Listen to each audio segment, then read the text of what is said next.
2024 সালে যখন সাকিব আল হাসান দেশের মাটিতে খেলে অবসর নিতে চেয়েছিলেন, তখন রাজনৈতিক পরিস্থিতি আর নিরাপত্তার গ্যারাকলে সেটি আর নিতে পারেননি। ভক্তদের আক্ষেপ, তবে কি বিদেশের মাটিতেই নিভৃতে শেষ হয়ে যাবে বাংলাদেশের ক্রিকেটের বরপুত্র 75 নম্বর জার্সির মহাকাব্য?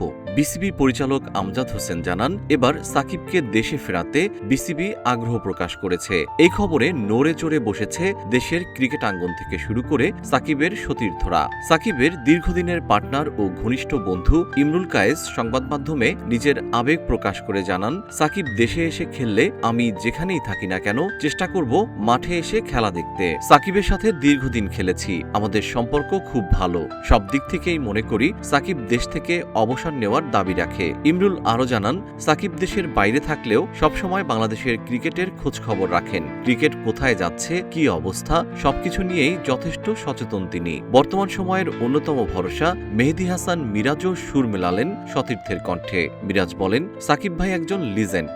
বাংলাদেশের জন্য তার অসামান্য অবদান সম্পর্কে আমরা সবাই জানি। এমন একজন কিংবদন্তির অবসর যদি সুন্দরভাবে হয়, সেটা বাংলাদেশের জন্য প্রত্যেক মানুষের জন্যই একটা বড় পাওয়া। এদিকে সাকিবের দেশে ফেরা নিয়ে শীঘ্রই সরকারের উচ্চ পর্যায়ে আলোচনা করবেন বলে জানিয়েছেন বিসিবি সভাপতি আমিনুল ইসলাম বুলবুল।